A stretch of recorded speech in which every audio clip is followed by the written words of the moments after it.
the reopening of the Apollo Forge went off without a hitch. The dwarves couldn't have been more excited.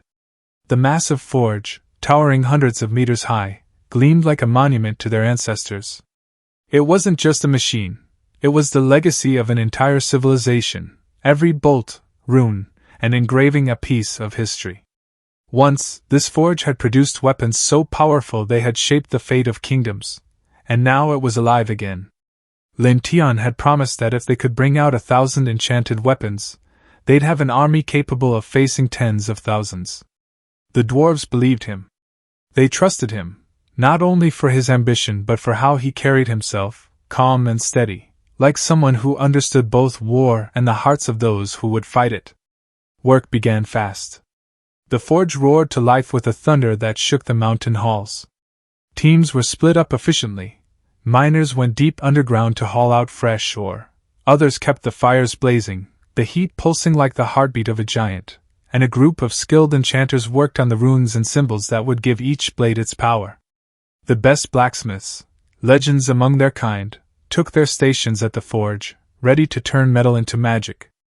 To better understand every step of the process, Lin Tian offered to join the miners himself. The dwarves hadn't expected that.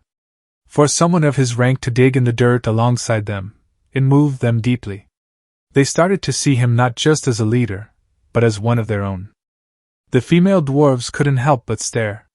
They whispered among themselves, eyes glinting with interest, smiles playing at the corners of their lips. Some of them even seemed to be sizing him up, as if wondering who might be bold enough to make the first move. By the time night fell, the day's labor had left everyone exhausted but satisfied. Lin Tian joined Adele for dinner. She looked across the table and told him how impressed she was, how his hard work at the mines had inspired everyone. Even the nobles, she said, had started putting in more effort since seeing him there, working like any ordinary craftsman. Lin Tian smiled, replying in his usual calm way that it was nothing more than what he ought to do. Then, his expression softened. Reaching out, he took Adele's hand gently, and said that today marked the first day of mining, a small beginning, perhaps, but one that carried the weight of everything to come. Lin Tian had been thinking it over all afternoon.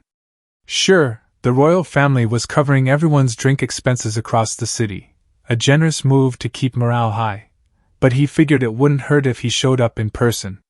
Maybe walk around, talk to people, cheer them up a little. That way, no one could complain he was out of touch. On the surface, it looked like he was being considerate, showing concern for the Dwarven Kingdom's well-being. But the truth was simpler. Lin Tian just wanted to make sure nothing interfered with the weapon forging process. Every day of delay meant trouble, and he wasn't about to let that happen. Adele, watching him prepare to head out, looked uneasy. Going out this late, what if something happened? Lin Tian just laughed it off, brushing aside her worries. If I can take down undead, he said with a smirk, what's out there that could possibly hurt me? After dinner, he threw on his cloak and headed toward the tavern district. From outside each tavern, he could already hear dwarves roaring with drunken joy. Inside, he kept the mood light, ordering drinks, clinking mugs, tossing a few words of encouragement around. He told them he was there to share a drink, to thank them for their hard work, and reminded them that if they kept at it, prosperity wasn't far off. The dwarves loved it. Sir Dennis, I've got to hand it to you. I respect you, though I'll admit I'm a little jealous. But hey, thanks to you, we've got all the wine we could want. Don't you worry, as long as there's drink, we'll keep working. Lin Tian smiled faintly at that. His plan was working perfectly.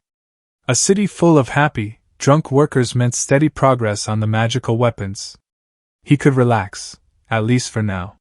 He moved from one tavern to the next, chatting, laughing, pretending to drink more than he actually did. The night dragged on, and the crowds only grew livelier. Eventually, though, he reached the last tavern on his list, a small, quiet place tucked at the end of a dim street. It looked almost deserted. Perfect, he thought. After a whole evening of noise, this would be the perfect spot to wind down with a proper drink. But the moment he pushed open the door, he stopped dead. The place was packed. Wall to wall with people. And before he could even process that, a waitress in a neat maid outfit stepped right up to him, smiling brightly. "Welcome to Peggy's Tavern, sir," she said, her voice cheerful and lilting. "Would you like some spiced rum, white brandy, or perhaps something stronger?" The words barely registered. Lin Tian could feel every pair of eyes in the room on him, sharp, unwavering, almost predatory. A chill crept down his spine. Something was off. He looked around again, and that's when he noticed it. Every single person in the tavern was a woman. Lin Tian's stomach dropped. Damn it. I'm in trouble. All night he'd been drinking with men, laughing, blending in. But this was different. Something told him he just stepped straight into a situation he hadn't planned for. Logically, Lin Tian thought dwarves were supposed to love drinking, both men and women alike. So why had he never seen any women hanging around the taverns before?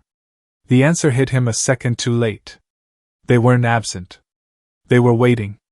Waiting for someone like him to stroll right into their trap. He spun around instantly, every instinct screaming at him to bolt, but the waitress had already moved faster.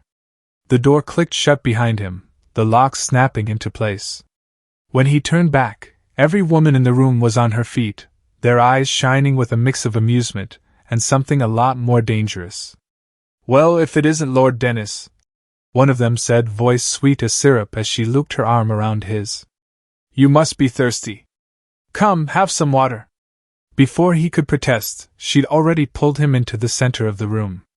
The others followed, forming a loose circle around him like hunters closing in. Moments later, the waitress returned, smiling as if this were just another pleasant evening.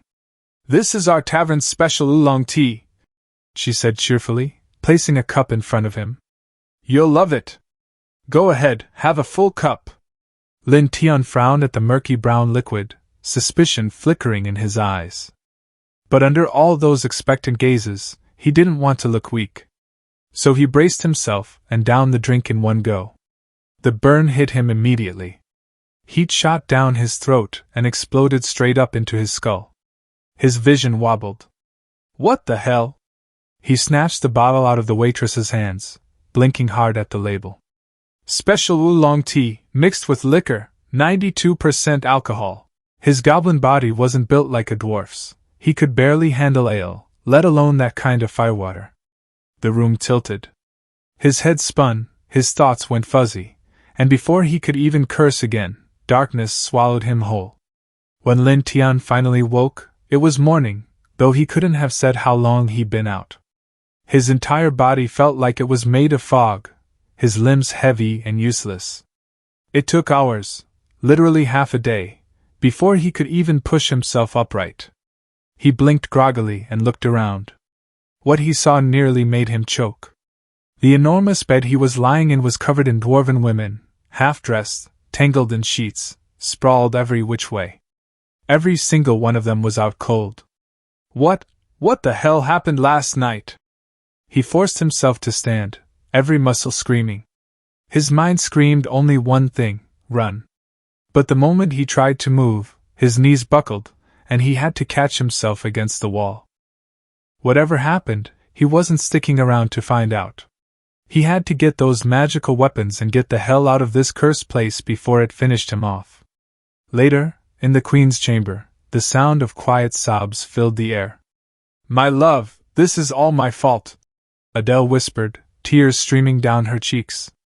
"I should have stopped you from going out last night. If I had, you wouldn't be suffering like this." Lin Tian lay weakly on the bed, his skin pale, his breathing shallow. "Darling, I think I'm dying," he murmured before a fit of coughing shook him. Adele clutched his hand, her heart breaking. "No. You can't. You have to live, Lin. Please." He groaned softly, tilting his head before passing out again. Luckily, death wasn't ready for him yet. He was only half dead, completely drained, starved, and so malnourished he could barely lift his head. It took nearly 2 weeks of rest before he started to feel human again. He'd survived monsters, near-death encounters, and every kind of danger this world could throw at him, but never had he been humiliated like that.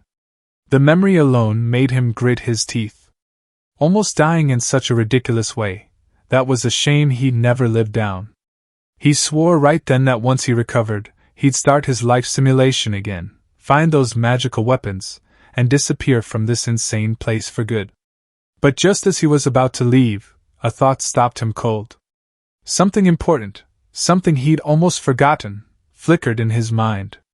Before he could go, there was one thing he absolutely had to do,